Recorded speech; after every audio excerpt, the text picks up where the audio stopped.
So thank you all very much for coming tonight. As you know, you are here to see Mr. Ken Leinbach from the Urban Ecology Center in Milwaukee. Ken Leinbach is a nationally recognized science educator, and he's a leader in community-based environmental education. He has had fun facilitating the grassroots effort to create and grow the Urban Ecology Center in Milwaukee. The center's formula for using environmental education as a tool for inspiring urban revitalization has captured the attention of urban planners and educators across the globe. Ken has been the executive director of Urban Ecology Center for the past 20 years. He and the Urban Ecology Center have been featured in the New York Times, Orion Magazine, on public television, and in numerous books, including Richard Lou's bestseller, A Last Child in the Woods.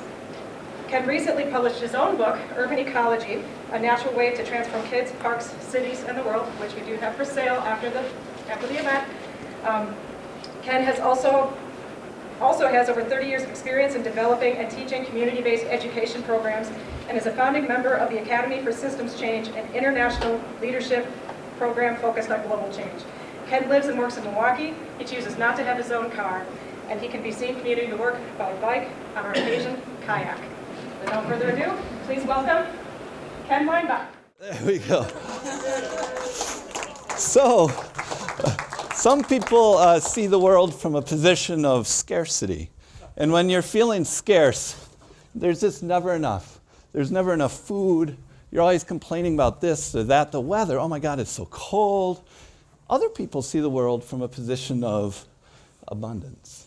And when things are abundant, you look up at the sky, and the sky is blue, and you wake up in the morning, and even if it's snowing like a banshee, you say, it's just a fantastic day to be alive. Today I'm going to tell you the story of a group of people, ordinary people, in an ordinary neighborhood, in an ordinary city, that did something quite extraordinary. And the way in which this extraordinary story happened had to do with finding the abundance from within the community in which we live. And there's a trick to finding abundance.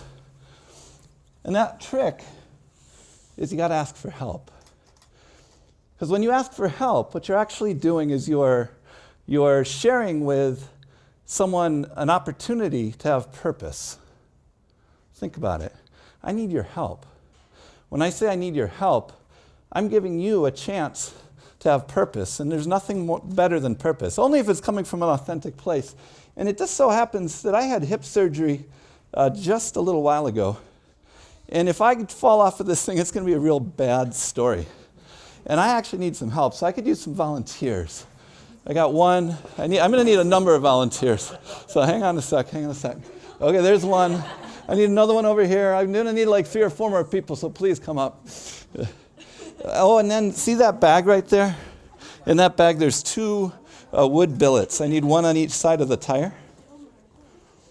Thank you very much. Perfect. I feel empowered. Yeah, you feel empowered. All right, so now I need you guys to figure out how to hold on to this thing really sturdy. And I need one person in front. Maybe one more volunteer. Got it? Okay, so you're gonna help me down. Hold real firm. I can step down on this thing like a step. And here we go. All right, thank you very much. I've never had to come through such a short ceiling before.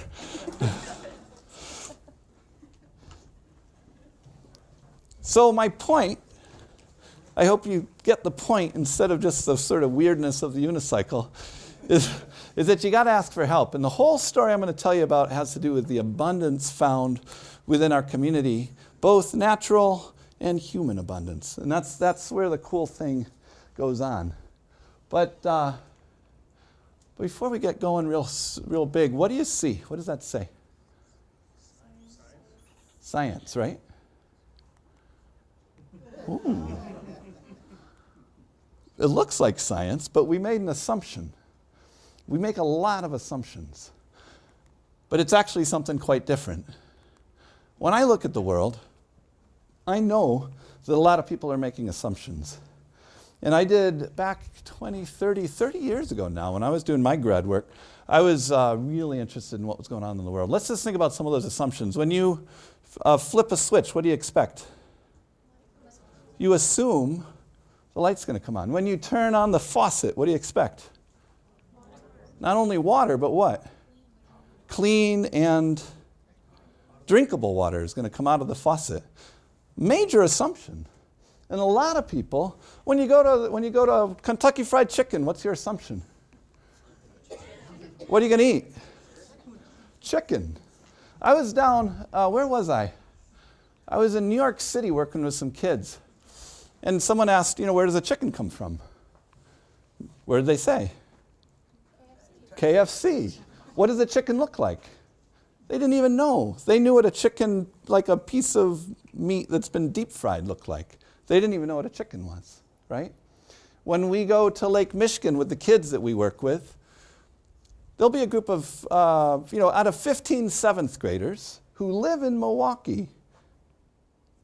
Probably on average, 3 of those kids will have never seen Lake Michigan.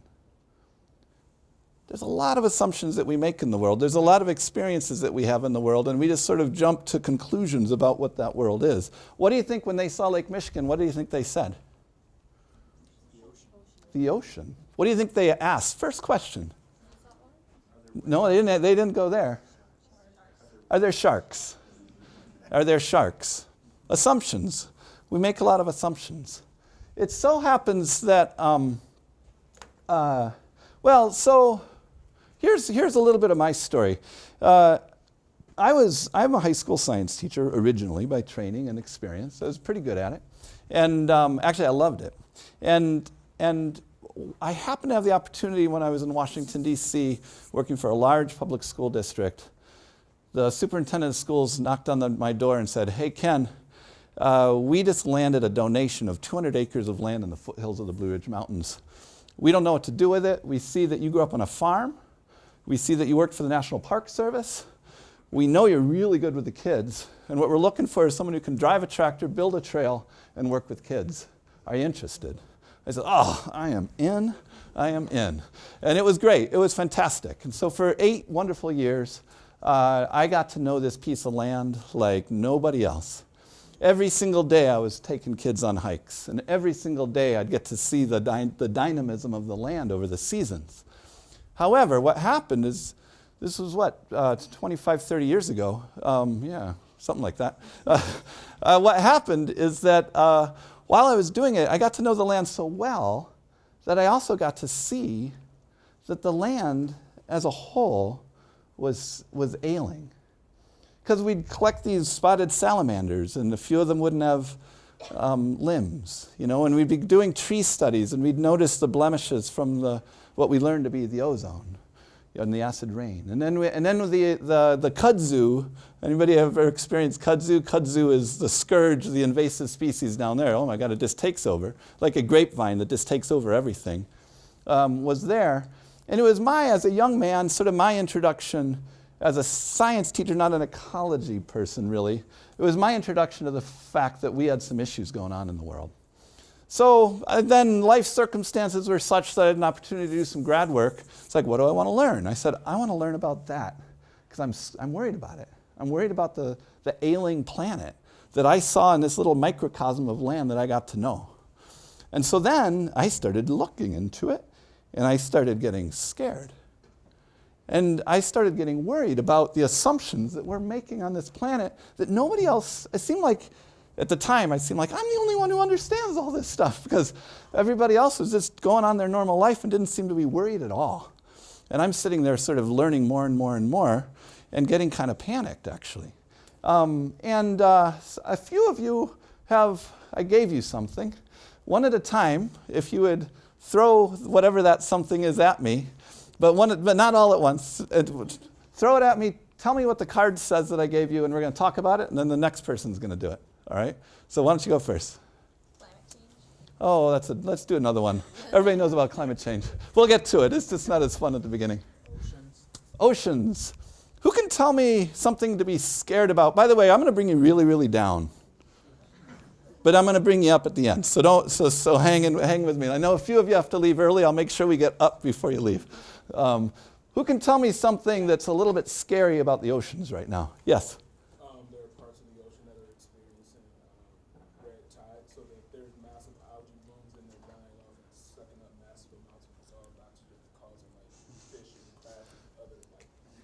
Yeah, so they call them dead zones in the ocean.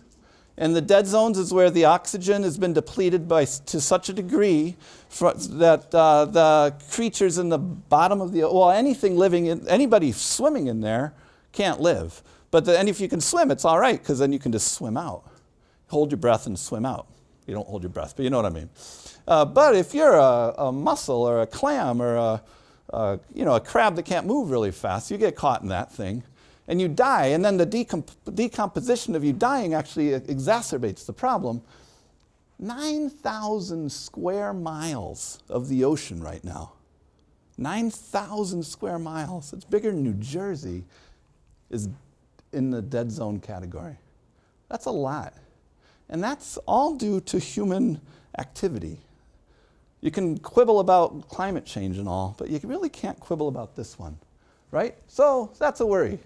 But I'm an oceanographer, so I can figure it out, and we're going to figure this one out. But I need to know, problem is that there's another problem. Throw me another one. Fossil fuel. Fossil fuels. Oh, this one's fun. How many knows when oil was first discovered by the white people? Anybody know? 1857. 1857, this guy in Pennsylvania was walking along and saw this black stuff coming out of the ground. Said, whoa, what's that? Started playing with it and discovered that it burns. And suddenly, this was going to solve the oil problem that was going on in the world right then. And what I mean by that is all lamps were being fed by whale blubber. Well, we had killed so many whales that the whale blubber, or the whale oil, was actually in high demand and depleting. It was an oil crisis of a different variety. And so the very first use of oil by the white guys, at least, was to solve the oil problem of the oil lamps. 1857, think about it. That's not that long ago when you think about the history of where we are today. Really. So, how much oil have we used from 1857 until today? A lot, right? Let me just lay it out this way, because I think it's pretty interesting. On the planet, my brother is a geophysicist, smart dude. And so he's the one who gave me these numbers. And don't trust anything I say. No, seriously, don't trust anything I say. Look it up. But for the sake of it, just have faith for a moment. All right? So very roughly, there's about 8 trillion barrels of oil decomposed plant life from ever since plant life started. About 8 trillion barrels in the planet, period. Right? Since 1857 until today, how much of that 8 do you think we've used?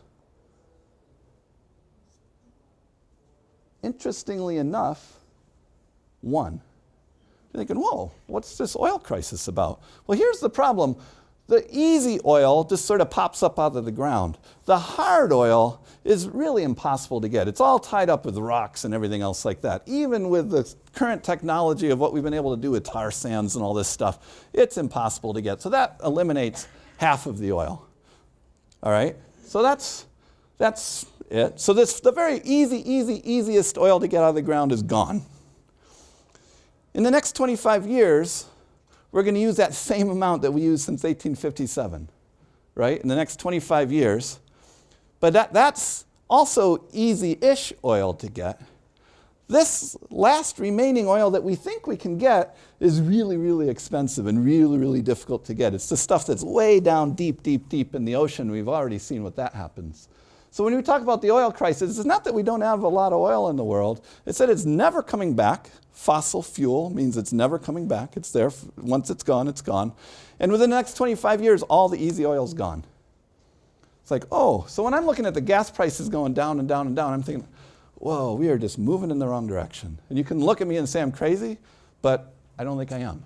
But I'm actually pretty good. I'm an oceanographer and what's a petroleum expert called? Some kind of geologist. So I can handle these things. But there's some other problems going on. Throw me another one. Anybody got another one to throw me? Plastics. Oh, plastics. Oh, plastics is my favorite. I was in Thailand this summer working with a really good friend of mine who was working with a consortium of hotels in Thailand who had hired her through the United Nations to figure out a way to eliminate single-use plastics. Why would a group of hotels in Thailand care? Because their business is the beauty of Thailand. Because their business is the beauty of the beaches of Thailand, and the beaches of Thailand are being completely inundated with plastic from all over the world and Thailand. Every single minute of every single day, because of the time zone, there's people awake all the time, right?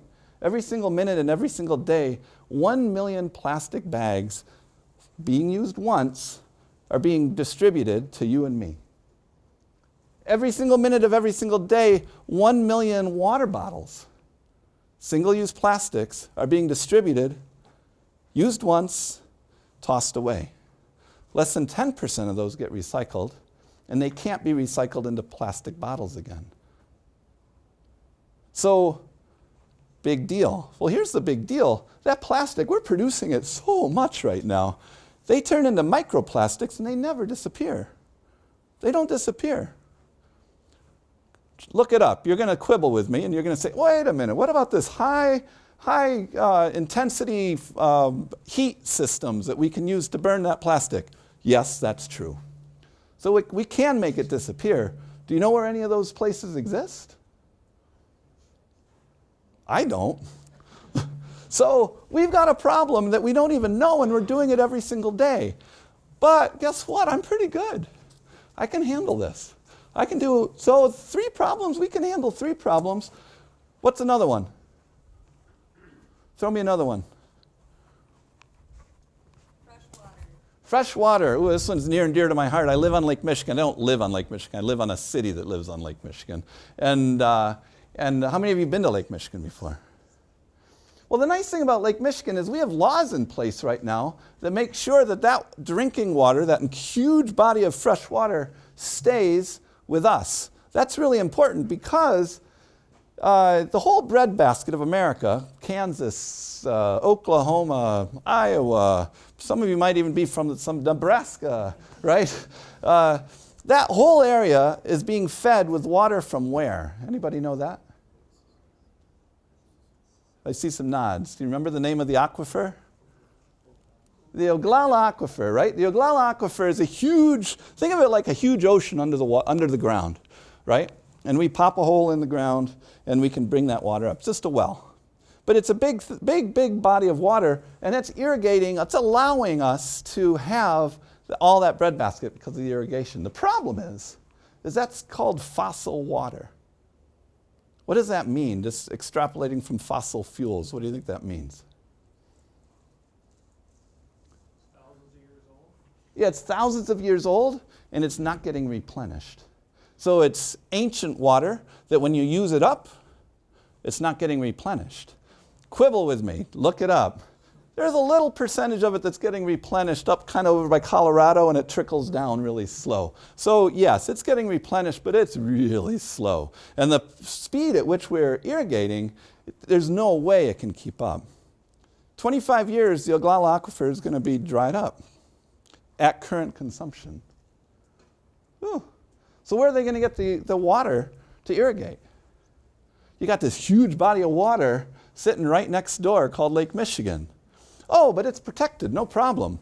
But protection is really just human concocted laws. And human concocted laws, we know, as we're watching lots of things happening on the planet, in our government right now, can just change like that. So that's a problem, so I worry about that. Oh man, and I'm getting a little bit nervous. Oh, but look at that. Okay, we can keep going. Let's try another one. What do you got? Food. Oh, food. All right, here's one. How many people are on the planet? Anybody know? 7 billion. Yeah, we just looked it up. Eric, what was it? 7.7. I had to do some fact checking. So 7.7 billion people on the planet. For every single person on the planet, you got to triple it. Because for every single person on the planet, you've got 1 cow, 1 pig, and 1 goat. Not exactly that. You have 1 head of something. That's true. right? So on the planet, you've got a lot of other animals that are feeding all the people that are making it happen, and all that's meat that we're eating, and that's about the average of what you get, 3 head of something. Waste treatment, we have got a lot of waste treatment systems for humans. Not all over the world, do we? And then they're not all perfect, but we're doing it, and we're doing it pretty well, actually. But when it comes to animals, we're not hardly doing anything. So just start doing the math, and you kind of go, whoa, that's kind of crazy. The other thing I learned just this morning is there's 4 main crops on the planet that are, here's the stat. 50% of all agricultural land on the planet is dedicated to 4 monoculture plants. What are they? Corn, soybeans, wheat. What's the other one? Actually, I can't remember. Rice, that's it, rice. Yeah. So 50%, the rest of the other 50%, I think there's about 120 others like main crops, which really isn't that much either. That's monoculture crops. That means that if there's a disease, it's going to affect a huge, big area. So that starts getting me worried, and I could keep going on food. Oh, and I've reached my limit. And there's other ones. We got climate change, right? You might as well throw it at me. Is there any others out there?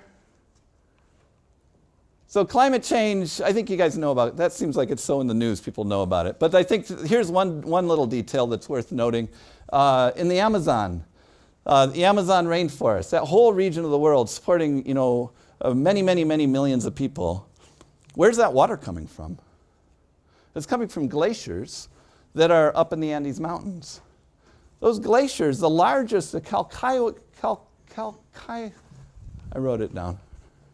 Not that anybody cares, but the Quilcaya Glacier is the largest glacier in the Amazon that's supporting much of the Amazon River.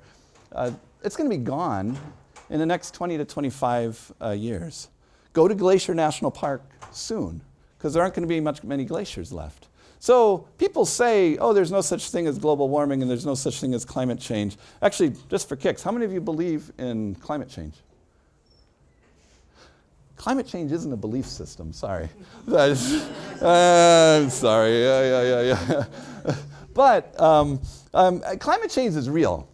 We can quibble about how it's happening, why it's happening, and all that, but there's absolutely no question that the glaciers are depleting at a really rapid rate. There's absolutely no question that the temperatures are rising and that we're experiencing much more radical climate, much faster than anybody thought. So that's a bummer. These things are a bummer. And I'm sitting there as a young man learning all this stuff, having worked with this land, saying, this is a bummer. What am I going to do? Little old me, just a science teacher, and actually when I moved to Milwaukee, I was an unemployed science teacher, taking care of my little kids by choice. So I was employed, fully employed, looking after my little kids. And but I was alone a lot, getting kind of depressed, trying to think, what can little old me do? And I really didn't know. So then, let me see what happens next. I can't quite remember. Oh yeah, so now I'm living in Milwaukee. I'm living in a city. I grew up in the country, living in a city, trying to figure this whole thing out. And I'm seeing a whole nother set of problems. I'm seeing the whole problem of housing and evictions and poverty and all the associated things that happen from that in the city. I'm also seeing something else going on in the world. How many of you can identify all these birds? In this group, I might have a chance. Raise your hand if you think you can get them all. You want to go for it? Cedar waxwing, indigo bunting, scarlet tanager, osprey, great blue herring, and Damn. Check it out. What about this one? How many people think you can identify all these? Quite a few hands are going up, including the youngest in the audience over there.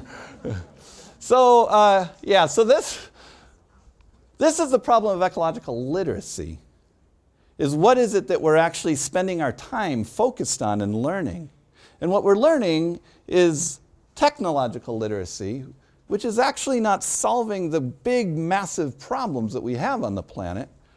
You could quibble with me on that one too, but just leave it alone for now. And we're not really learning about this stuff in the same way. Does it matter? I believe it does. So ecological literacy, the sort of the plight of the city, all these things aren't making me real happy. My bumming out is getting bummier. Read that one. 7 hours, 7.5 hours a day. Do you know how much time they're spending outside on average? 30 minutes on average. 30 minutes. I mean, some kids are getting, 3 or 4 hours. Some kids are getting nothing on average. I think that's a problem. I think it's a crisis. I actually think it's a root of all those other problems that we were just talking about.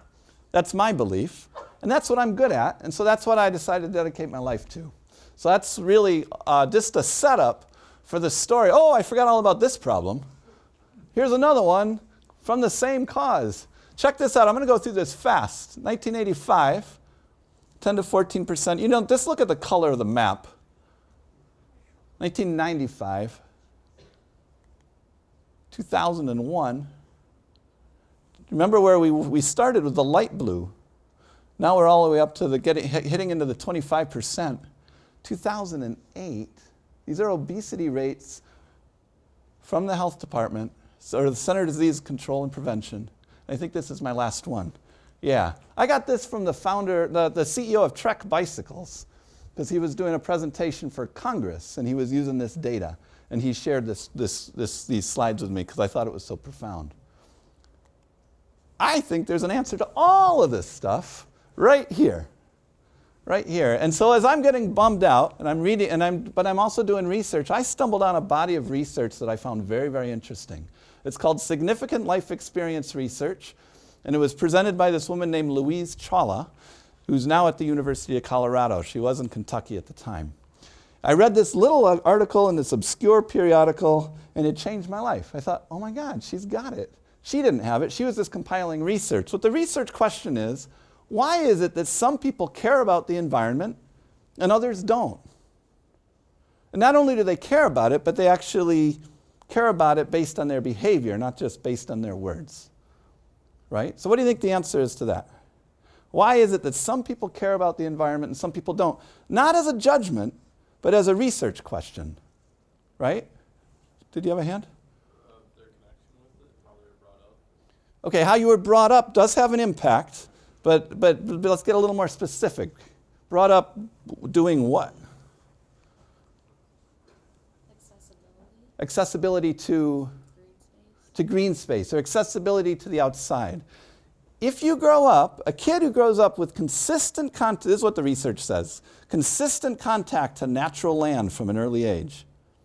So you have access every day in your backyard, if you're lucky enough to have a backyard.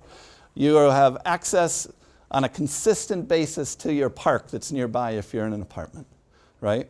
You have access on a consistent basis if you're in a rural area. And you think, of course you have access in a rural area. You have access, but remember that other one with all the Twitters and the Facebooks and all that? That's where people are spending their time. So even in a rural area, you have an issue with this. But consistent contact, a kid who grows up with consistent contact outdoors is much more likely to develop an environmental ethic growing up than a kid who doesn't have that, right? But if they have something else in their life, which is called a mentor in the research speak, it can just be called your granddad in real world, or your grandmother, or if your grandmother takes you gardening, right? Or your teacher takes you bird watching, or your aunt takes you hunting, or whatever it might be. If you have that kind of mentor relationship with an adult that demonstrates care for the environment, and you have consistent access, it's almost for sure you're going to end up like Alda Leopold, right? So that's basically what the research said. So I'm sitting here unemployed, fully employed, and with my little kids, but really bummed out, thinking about all these things, reading this research, and also going through my own little personal assessment, thinking the one thing I'm really good at is teaching, so I should still stay with kids and all that kind of stuff. I saw this research and said, aha, we can do something with this. I need to figure out a way to get kids in the city engaged with nature. In the country, you already got a leg up, but in the city, there isn't a whole lot of nature to do it. So that's what I decided to play around with as an experiment, figure out how can we make this thing work. I happened to be living in Milwaukee because I was following my wife's career, and it landed us in Milwaukee. And so I thought, oh, here's a good place to do the experiment, because here I am. And it began in this tiny little park in that box up there. See that little section to the right of the river? 12 acres of land. High crime, full of dog poop, on a river that's highly polluted that people won't even go to it. You won't even touch it at that point in time. That was the 12 acres that we started in. Great place to start a nature center, don't you think? And that's what we did. So that's where the story started. This was at the football field. Next to this is a set of woods where you wouldn't, everybody in the high school right there were told never go into the woods. And for very real reasons, because it wasn't a safe place to be. That's the 12 acres are the woods that I'm talking about, right? But now we've grown into something much more, and I tell people all you need are 3 things. You need a park of some kind. It doesn't have to be an extraordinarily wonderful park, just a park of some kind. You need some kind of transportation to be realistic, because even if you're working with kids really close, some of the neighborhoods that you're walking through with little kids, you just wouldn't do it, right? So it's just being realistic. And then you need a place. So we started with a trailer, double-wide trailer. We didn't have any running water except for through the leaky roof because it was a used trailer. And we didn't have a copy machine or any of that stuff. But we had a classroom. And from that classroom, we were able to do all sorts of different things. We started to build things. So we built a playground. And we found abundance from within our community. And it was amazing, the abundance that exists. Once you start asking for help, and I needed so much help. I had no idea. I'm a teacher. I didn't know how to run a business. I didn't know anything about nonprofit work. I'm terrible with math and numbers and all that kind of stuff. So every step of the way, I had to reach out to the community and say, hey, is there anybody who could help me with the checkbook, right? Is there anybody that could help me with figuring out how the engineering behind a playground, all that kind of stuff. And lo and behold, by the way, this actually is kind of a cool thing. This is a spider web that a group of kids from the local schools asked for in our playground. They asked, we want to do a spider web. So I started researching spider webs. Well, there weren't any in the United States. And I had the good fortune of visiting the Netherlands, and I saw one, and I thought, oh, and I took pictures of it, took pictures of the writing, and came back to the United States, said, this is what we need to build. And what they said is they can't do that in the States because it's not allowed. What do you mean it's not allowed?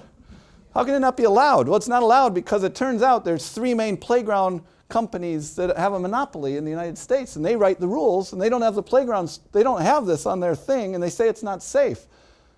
How do you know it's not safe? So I called the folks in the Netherlands and said, can you give me any data? And we got a bunch of data to learn that actually there's been no injuries on it. So I then sent that to our insurance people and said, can we do this? And they said, oh, we'd rather you didn't. But we did it. And then the insurance adjusters came and they started jumping around on the thing. I was just in their suits and they were having a great time. One of the playground companies bought out the company, and now they're all over the country. Interesting how the world works, but I didn't mean to get into that. So this is what we do. We do environmental education. We work with schools within a 2-mile radius of our center. Why would we limit it to that? 2 miles, that's not very much. Why would we do that? Sense of place, yes. Think we're in a city. What's the research say? Yeah, there's over 40 schools within 2 miles. Believe it or not, 40 grade schools within 2 miles of the center, and that circle goes out into Lake Michigan. So our other center that you'll learn about in a little bit, there's over 80 schools within 2 miles. That's the population density of any city. So that's one reason. The other reason is we want the kids who are coming to be able to come back after school and on weekends, and because remember what the research says, consistent contact. We want to have an impact, so we want those kids to come back over and over and over and over again. If you start getting too far afield, you lose the impact. That was our theory, and that's how we set it up, and we're still doing it today, and it's working great. So we're doing education. We're also doing urban adventures. Oh, we cleaned up the river in this whole mess too, by the way. And if there's like anything I'm most proud of is the fact that the beaver is now back in Milwaukee, thanks to the work that this whole group has been doing to do a massive cleanup of the Milwaukee River. And that's another whole lecture and story, but it's really, really cool. We do community science. You guys heard of citizen science? Well, this is an interesting little story. Citizen science was coined at Cornell University. They were the first ones to coin the term. Guess who were the second ones to use it? Little old us. Because I was at a conference down in Texas, and we had this idea of making science accessible to the people in the city. I did a talk about it, and they came up to me and said, you know, we got this citizen science program. Oh, that's so cool. So we wrote a grant together, and I said, can we use the name? Would it be okay? You guys have the name. And they said, oh, that'd be wonderful. Now it's everywhere. It's just the coolest thing, but we don't call it citizen science anymore because many of the people that we're working with are undocumented. They're not citizens. So we call it community science. It's kind of interesting. So we have 3 researchers on staff who are out there all the time working with an advisory team of professors from the various universities and zoo and DNR and all that kind of stuff, doing monitoring research on the parks that we're turning from brownfield. Do you know what a brownfield is? It's polluted land. Highly polluted land is called a brownfield. So we've converted highly polluted land into these parks and are now doing the monitoring with citizens, or no, community members, for our program. And we do a lot of land stewardship. Being able to do a controlled fire in the middle of a city hadn't been done before. But thankfully, this particular center where that fire is a half a block from a fire station. So we went to the fire chief at the fire station and said, here's what we want to do. And he said, why do you want to do that for? And then we educated him on the value of burning the prairies because the deep roots can come up, but the invasive plants die out. And so it's a beautiful system. And prairies have evolved for thousands of years in a symbiotic relationship with fires. So that's why the prairie plants have the deep roots to survive. This is long before you and I got involved in all this. And so this was one of the first controlled burns. Now we have a permit system in the city thanks to this process. And that's what it looks like. So this was just 5 years ago, a rundown factory. Right where you're looking would be a rundown factory on a coal gasification plant, which is a really toxic thing. So we did a $9 million project to clean it all up and turn it into the Milwaukee Rotary Centennial Arboretum. And our original 12 acres is now 40 acres, thanks to that work in one of our parks. And we're a community center. None of those folks play any of those instruments, by the way. I just said, hey, would you mind staging this for me? But we had fun. Oh, yeah, this is just a dumb slide that has nothing to do with anything except for it reminds me to get out the bandana. So here's the cool thing, and that actually is my assistant on the left when she was a little girl. So I said, do you have any slides with a bandana? And the only one she could come up with was that one. So anyway, here's the bandana thing. When I used to lead wilderness trips with folks, and 45-day canoe trips up in the Quetico. Not in the Quetico, up in Quebec and north of Quebec, and working for some camps up there and up in Alaska and things. When you go on those long trips, you need to pack really, really carefully. And everything you pack is kind of a rule of thumb, was you want to make sure there's more than one use for everything that you pack so that you don't have to duplicate efforts and you can consolidate. So a bandana is a perfect example. What could you use a bandana for? You're talking about a pea rag? Yeah. Yes, a pea rag. Thank you very much. I won't go into that one. And what else? What can you use a bandana for when you're camping? Raise your hand. Let's pretend like we're civilized. What do you got in the back? Sorry. Yeah, you put it in the cold water and you put it around your head or around your neck so that the blood can get up into your head. It's a good way to cool down. But yeah, so you can cool down with it. What else? You keep mosquitoes out of your ears if you're wrapping your hat around it. Yeah, or just do this, right? Yeah. Ferns work really well for that too. But yeah, did you have one? A tissue, oh, yes, of course. What else? If your water's really dirty, what do you do? You filter it, right, you filter it. Your pot's really hot, what do? Use it like, yeah. So there's a million uses for a bandana. Why do I share that right now? Is because the ecology center that we've created is kind of the same thing. And this is what gets really interesting, the layers of the onion. When you plop a center like this, even just a trailer into a park, and the last year in the trailer before we grew to the next thing, we were serving 16,000 people a year out of that trailer, just to give you a sense of things. But what we discovered is that the schools that were partnering with us, and they were getting 26 field trips through the Urban Ecology Center, science-based field trips, their science scores started to go up. Amazing, right? So that was cool. And the people who support us love that. But that's not all. Their health started to improve. Healthy food, because we have gardens, and we have Friday, what do we call it? Food Friday, that's what it is, Food Friday. And all the kids come and use the garden stuff that they did and then create the food. And then they go home and say, hey, look what we made, and all that kind of stuff. So healthy food plus a lot of outdoor activity equals healthy kids. The ecological literacy was my original goal. That was what I was going after, was ecological literacy. Hardly anybody cares about that but me. But it's still happening. And it's happening in two ways. It's happening through awe. Like, you know what I mean? Not awe, but like the awe of nature. And that's what I mean by the turtle. It's sort of that amazing like connection that you make. And I'm sure you all know at least a few experiences watching that incredible rainbow or that sunset, or even just walking to school and seeing a perfect leaf. Whatever it is, there's that moment of like awe.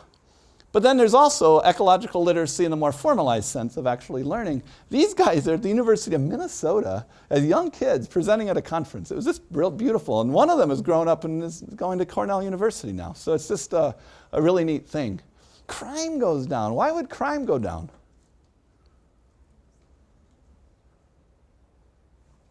So in the parks we were working with, there was an active homeless community when we started. They're not the problem. They'd have fires and stuff every night, drinking and stuff. That's beginning to be the problem. And then other people are attracted into that area, and then the drug trade starts happening. So, and it was actually the most violent park in the city was our first park that we took over. And I'm talking like murders, not just nice little things, right? So that's why people were told not to go into the park. Since we've been in there, within the first few years of being in there, the crime has dropped precipitously. There's nothing scarier to a criminal than a group of third graders coming at them, right? I mean, it works. And that's really, if you come in every single day with kids, that activity goes elsewhere. We're not solving it, we're moving it, right? But over the long haul, we're actually solving it in a way, because the kid who now walks through the park, instead of getting caught up in that activity, is now getting caught up in learning. So it's a pretty neat formula. And the neighborhood wins. So we moved from this thing, spent 6 years in the trailer, and created this beautiful thing. It was amazing. It was amazing. This was our first capital campaign. The capital campaign is where you raise a lot of money for a building. I didn't know that until I did this, but that's what it is. So this was our first building, and we did it really well, in such that we had wildlife coming to an area that had never had wildlife before. And that pond is all this rainwater from the building, because the whole building's an ecosystem. And at the time we built it, it was the largest solar installation in the state of Wisconsin. And you know, do you guys know what LEED certification is?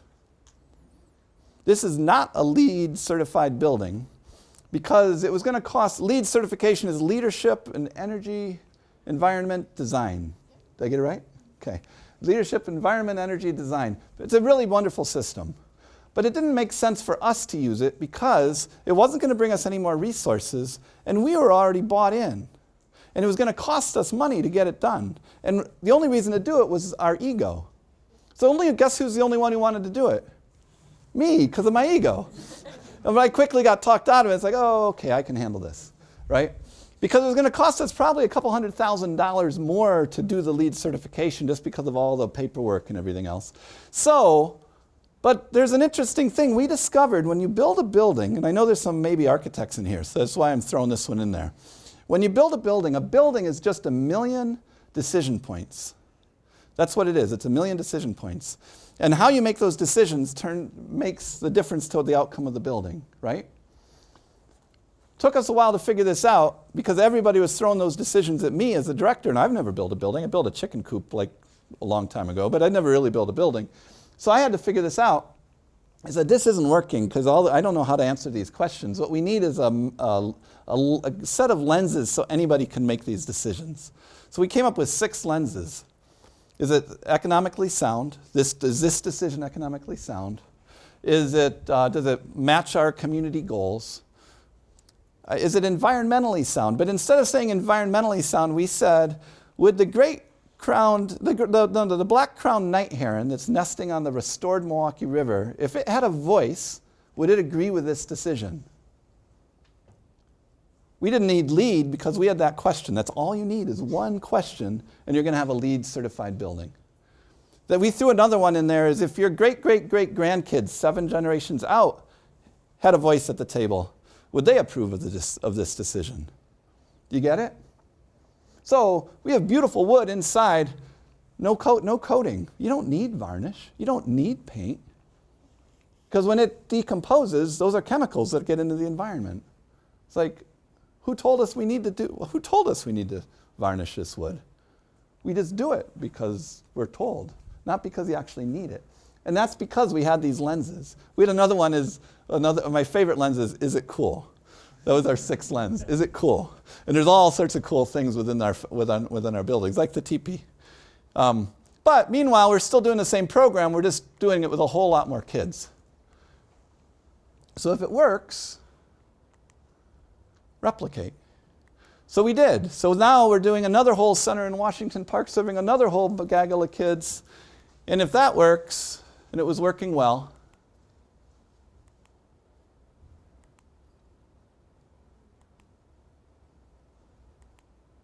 replicate again.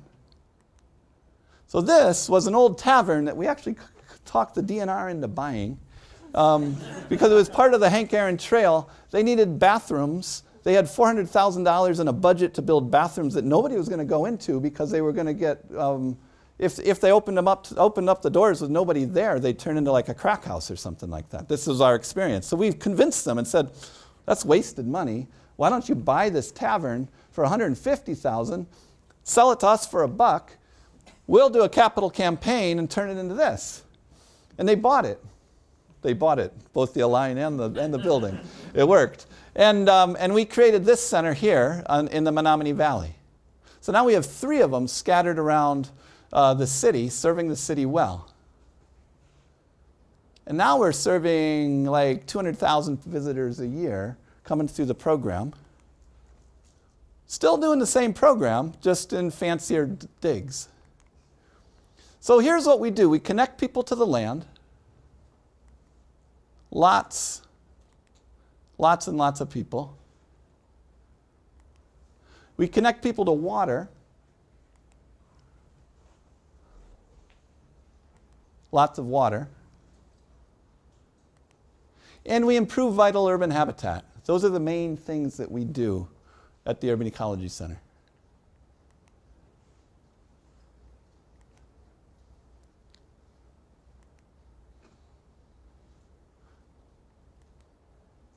We're doing more than that, though. This is Roger on the left.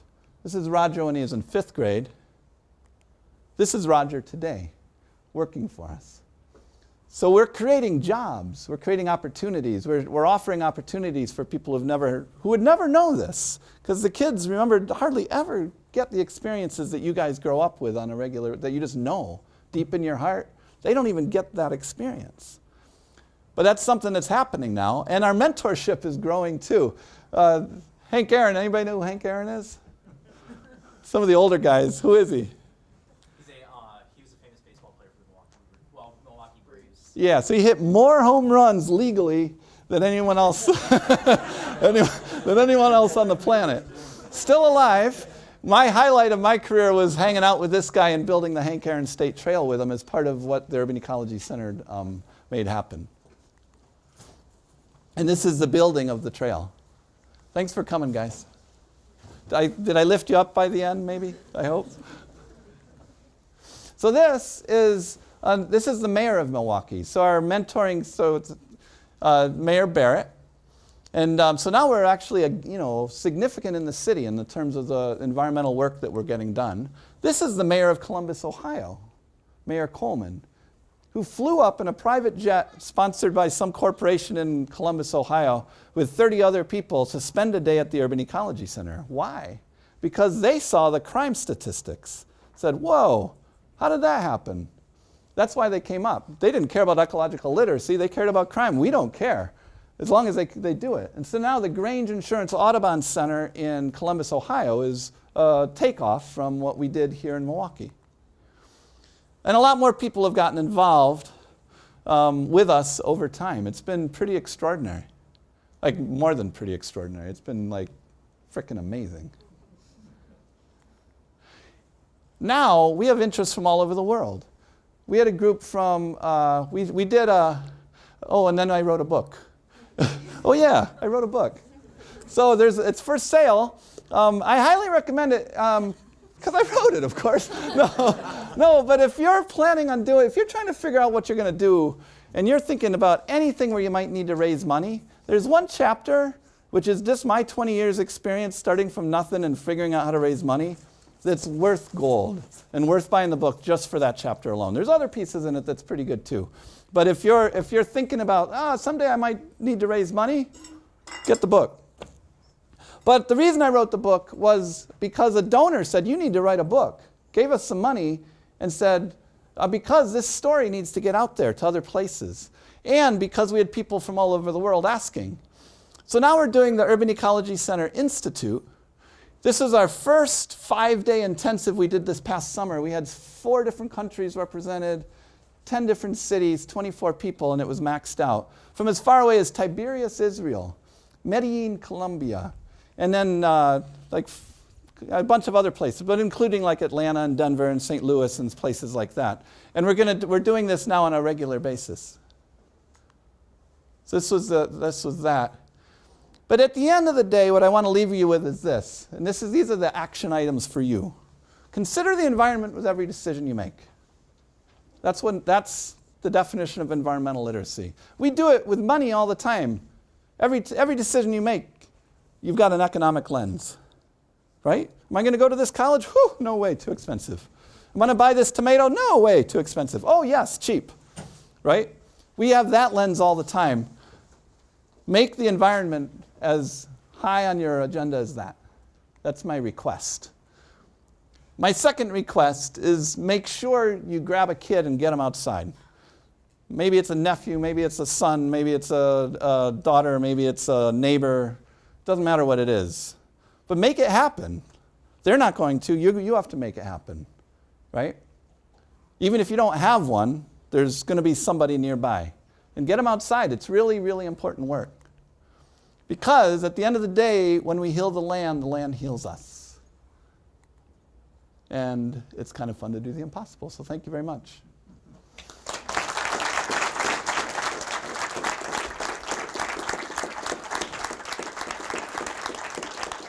It's okay.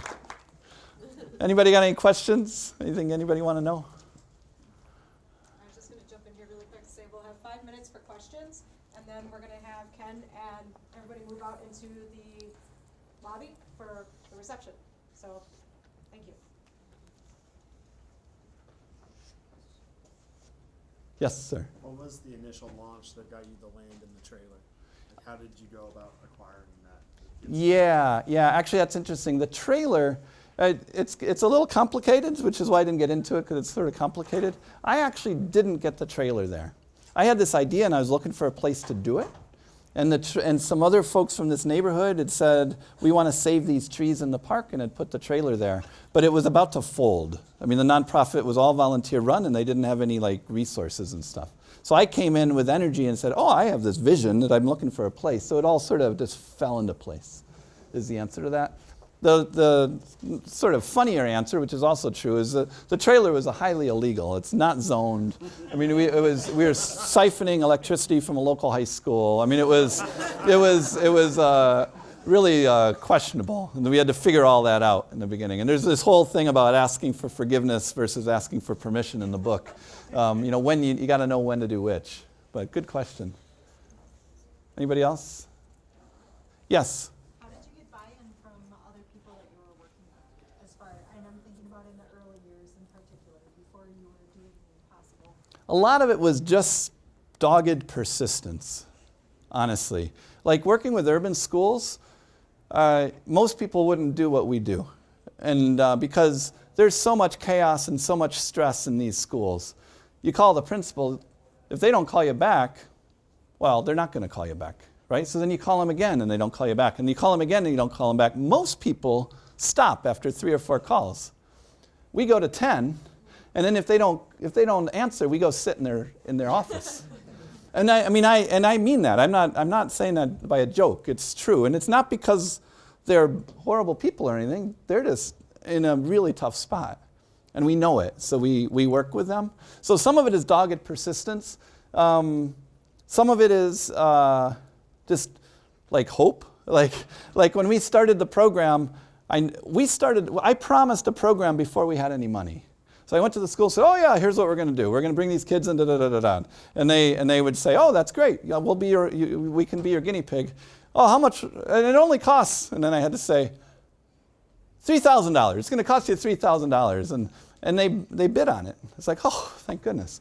So suddenly now I had something I could actually start hiring someone with. So there was a little bit of entrepreneurial gambling that took place. But once we got going, holy cow. In the beginning, we had to sort of beg, borrow, and steal and use all those tools. But then once it started to work, everybody wanted to be part of it. Harley Davidson, Miller Brewery, the mayor, the governor. Now everybody was saying, everybody started claiming ownership, and we just let them have it. We didn't care. It's like, okay, yes, Governor, you did this. Governor Doyle at the time. This is your project. Yes, Mayor Norquist at the time. This is your project. And so we made sure that we distributed the winnings, if that makes sense. But This one might be a little bit of a touchy question, but how big of a role did race play in the beginning when you first started? How big of a role did it play with your achievements and also your struggles as an organization? It's a great, great question. Not tricky, not touchy at all. So my very first month on the job, I'm sitting in the trailer with this grand vision and no money and no staff, right? And I'm just sitting there, and we've got one toad in an aquarium as our only educational resource, right? And I'm in the office. I have a volunteer who's cleaning the toad cage. She comes in and says, the toad's missing.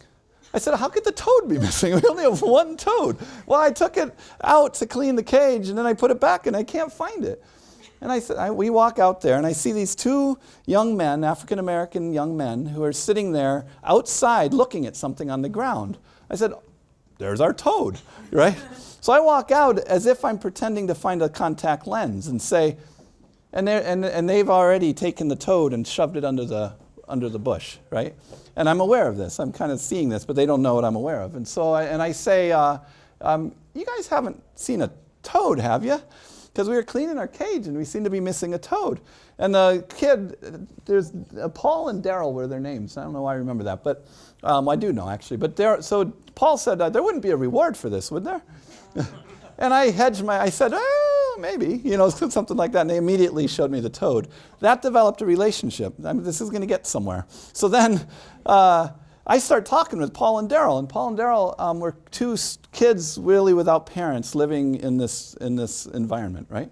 And they start telling me about the natural world. And I'm kind of blown away. It's like, because they know about these snapping turtles. And one of them's got a snapping turtle in a mason jar at their home. And I'm saying, how big is this snapping turtle? I said, it's like this big. And I said, a little baby snapping turtle. Where'd you get it? Oh, we got it in the pond. Where's the pond? Oh, just not far from here.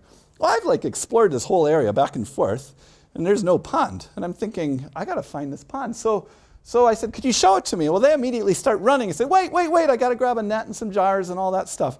So they're running, and I'm chasing after them with a net. And I go past the football team that's practicing on that football field, and they also sir, do you need some help? And it's like, no. So I follow these kids across the Milwaukee River. And there's a bridge, Locust Street Bridge. And then they take me, they're really dedicated. They take me down to this pond. Well, the pond is a storm overflow that's near the river, but it's not what you or I would call a pond. But sure enough, it's brimming with life, just brimming with life. So we scoop it up and we get tadpoles, and we didn't find any turtles, but we got some crayfish and stuff and all that kind of stuff, right? And then on the way back, they said, hey, we really want to show you the other way back. So on the other way back, we're going through their neighborhood called River West. We're going through these alleys, and I felt like it was, what's that movie where people are whistling and the gang comes out? West Side Story. Not the musical. It felt like West Side Story because they started whistling and all these kids started to appear.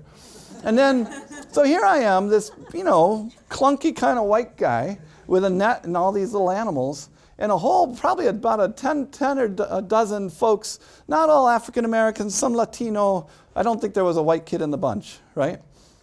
This is getting to my point. So then we come across the Locust Street Bridge to go back to the center. I say, hey, we can set these up in the aquarium. And I'm like salivating because this is like what I want to do in my life. It's like working. And all the kids stop, except for Paul and Daryl at the bridge, and won't come across the bridge. What's up with them? Oh, they have parents. What do you mean? They're told it's not safe over where on the east side for a black kid. And I'm thinking, oh, this is interesting. Remember, at this point, I'm pretty new to Milwaukee. I'm just figuring all this stuff out. And I'm thinking, I had already heard from the east siders, oh, don't go over to River West. It's not safe. The white east siders, right? So that was my introduction as sort of a farm kid into, not introduction, I give myself a little more credit than that, but it was my awareness of, whoa, this is really stark, this is very real, and this is a real problem, and what are we going to do about this, right? And then it's so frustrating. I put out a job, you're barely making it as a nonprofit, and you put out a job and you're all excited about who's going to come in, and you're thinking, I'm going to get some people from the neighborhood. Well, you get people from the neighborhood, but they all look exactly like me. And I'm thinking, what do we do? How do we get through this one, right? Because that's not right. It doesn't make sense. And so what we did is jobs aren't done by job announcements. Jobs are done by who you know. So I made sure our board of directors had some of the top African American, Latino, and Hmong, and Native American leaders in the community on our board. So then when we put out a job, they had the connections because we isolate ourselves by our races for some weird reason in our world. And suddenly we started getting applicants from the different races in the area.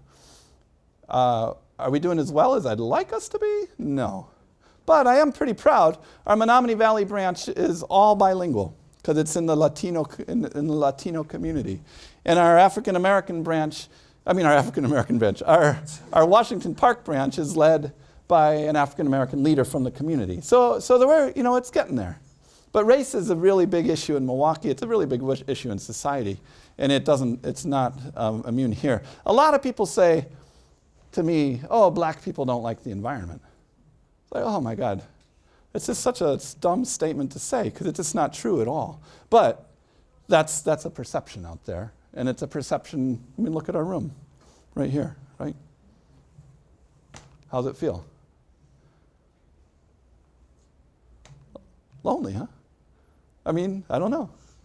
So anyway, it's a really good question, and I'm glad you brought it up. But anything else? I'll give one more, and then because I think the 5 minutes was up 5 minutes ago. Going once. Going twice. It would be, I'd be really happy if you bought the book because all the money goes to the center, but no expectations. Just wanted to throw that out there. So thanks very much. This was really fun. I enjoy working with you guys.